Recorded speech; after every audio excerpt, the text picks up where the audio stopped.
Hi guys, this is Sentin7 for headsupsng.com. Today we're going to start off my new series, Review with Sentin.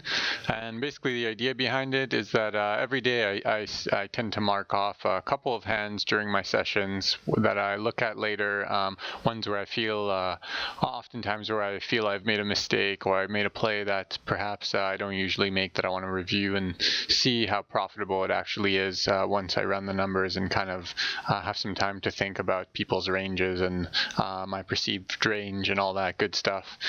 So today we're going to look at two hands that I feel I made pretty massive mistakes on, especially since my last couple of videos I have a lot of people saying, well, you never show what happens when things go wrong. You just show when you like triple barrel profitably and they fold and everyone goes home happy. But this is a spot where although I believe I win both hands, I make pretty massive mistake, which is if you're losing out on chips by making mistakes while you're winning, it's almost pretty much just as bad as making a mistake and losing. Of course, not just as bad, but pretty close. So let's look at this hands and let's talk about why I made the decisions I made and why, in hindsight, it seems like seemed like really bad ideas.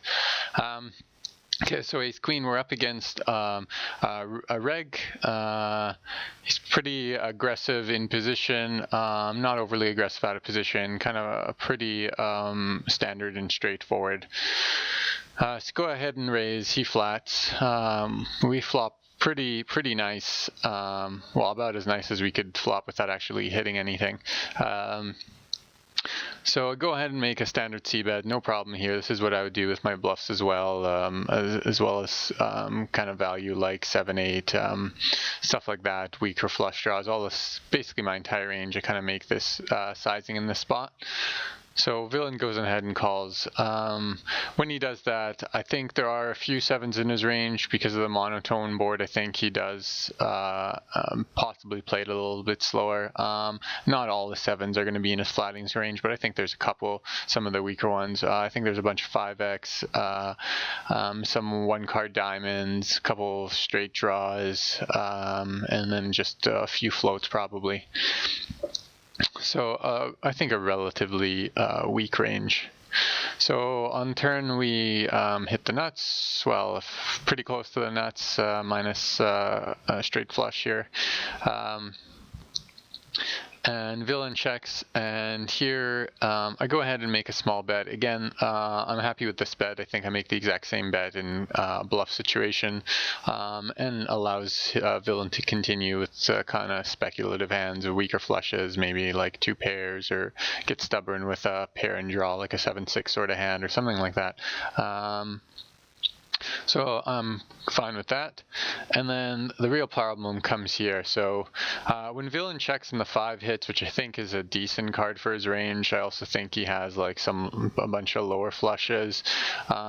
So I decided that I tried to kind of metagame a little bit, and I think just walked into some fancy play syndrome instead. What I was thinking here was that villain would never expect me to do something like overshove strong value here. I thought it was going to look extremely bluffy, and that I might get some pretty light calls if I just overshove. So that's what I went ahead and did. In hindsight, although I think like the logic behind it is decent, like I think he calls, he probably does call, you know, like queen diamonds, jack diamonds, possibly, maybe even some 5x that can't make sense of this bet, something like that. Maybe even heroes a little bit more, something like sevens and 8s, just because this bet does look kind of strange and out of my usual the way I'd usually play really any hand. I don't think I have too many overshoves in my ranges or in my game, every now and again, but not as kind of like a default strategy for the most part. So having played this guy for a little while, I thought he could definitely see it as extremely strange and get that and make kind of a curiosity call.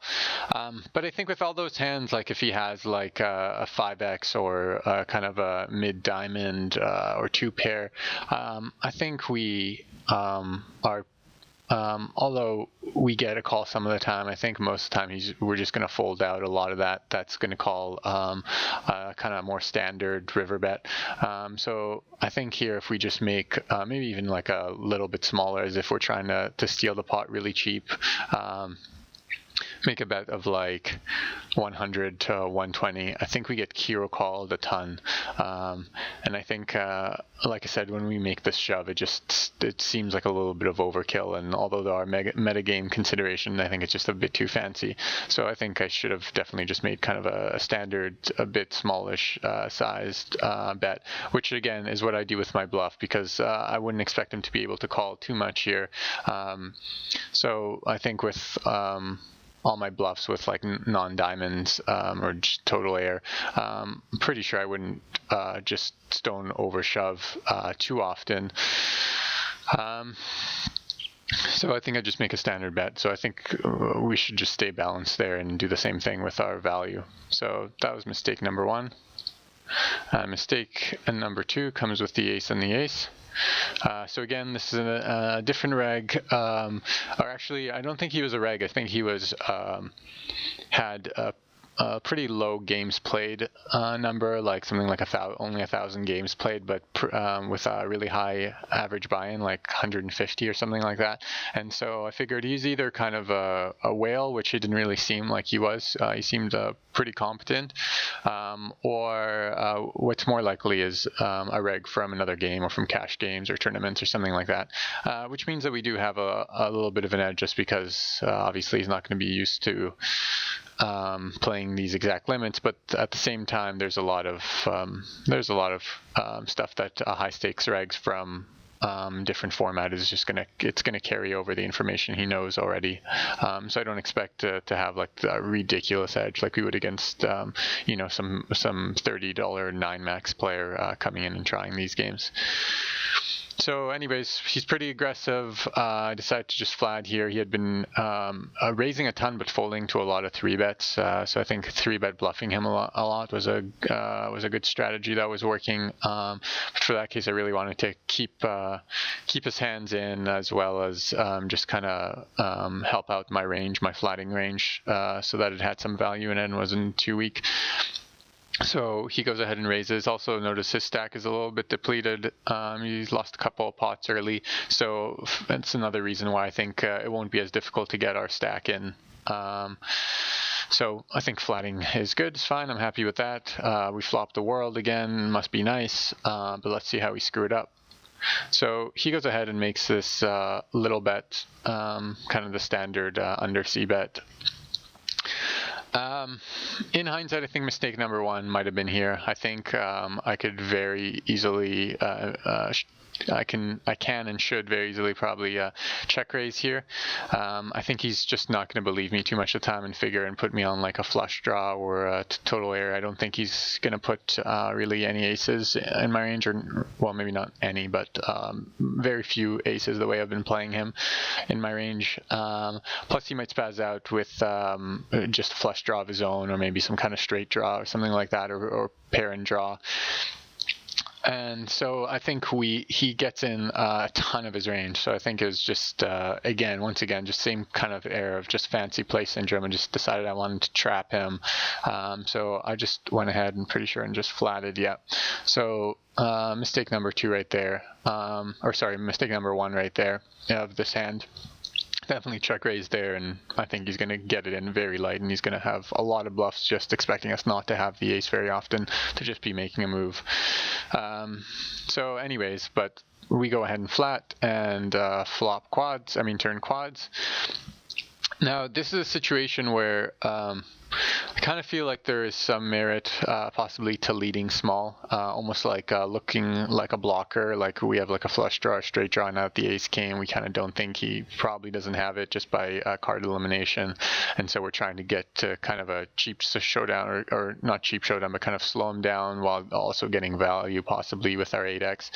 I think if we check here, a lot of the time he's going to check back because he's likely to put us on like an 8x, 6x, and some draws, and he probably knows just based on his competency that we're pretty unlikely to fold now that the ace has paired.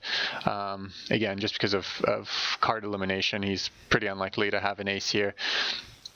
As well as with his aggressive nature altogether, obviously, his range has a ton more than just ace-x. And so I think we could make a little bet here, like I said, just like a blocker, like maybe like 60, 70. No, I think 60 is fine. Bet 60, and again, just let him see. He might spaz out. He's probably going to call an 8. He's going to call his flush draws, or actually he might just put in his 8s and his flush draws, but there's a lot he can call with, or make a move over the top, which is exactly what we want, obviously. I think by checking here, we just allow him to check back all this kind of weak showdown and a lot of his draws, knowing that he's not going to get a very high fold, or get a fold a high percentage of the time. So probably mistake number 2 there. I just played this hand all wrong post flop, and then finally the 8 comes, and I decided to go ahead and make kind of a bigger size bet.